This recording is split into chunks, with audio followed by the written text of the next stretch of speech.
Olá, queridos, tudo bem? Hoje nós vamos conversar sobre os elementos da narrativa, mas antes a gente precisa entender bem o que é narrar.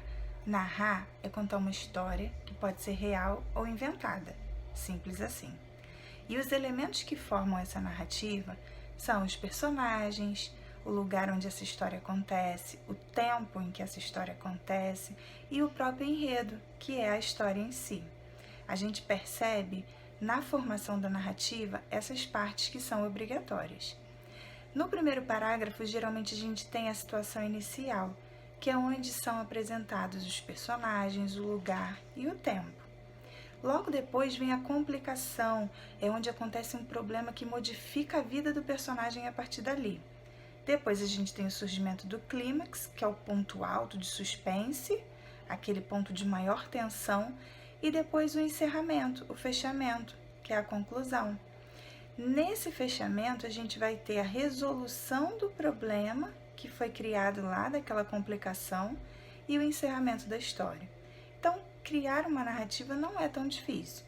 Hoje eu trago para vocês a leitura aqui de A Cartomante, de Machado de Assis. Eu vou ler para vocês o iniciozinho dessa história. E a história diz assim: Hamlet observa a Horácio que há mais coisas no céu e na terra do que sonha a nossa filosofia. Era a mesma explicação que dava a bela Rita ao moço Camilo numa sexta-feira de novembro de 1869, quando este ria dela por ter ido na véspera consultar uma cartomante. A diferença é que o fazia por outras palavras.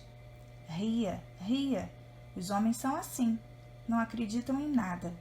Pois saiba que eu fui e que ela adivinhou o motivo da consulta antes mesmo que eu lhe dissesse o que era. Apenas começou a botar as cartas e disse-me: a senhora gosta de uma pessoa. Confessei que sim. E então ela continuou a botar as cartas, combinou-as e no fim declarou-me que eu tinha medo de que você me esquecesse, mas que não era verdade. Errou, interrompeu Camilo rindo. Não diga isso, Camilo. Se você soubesse como eu tenho andado por sua causa, você sabe. Já lhe disse, não ria de mim, não ria.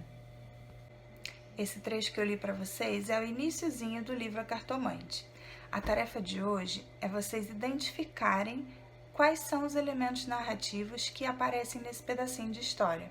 Eu vou deixar a foto para vocês do texto, o link do livro e as perguntas para que vocês copiem e respondam no caderno, ok? No final da aula eu posto o gabarito para vocês. Beijos a todos!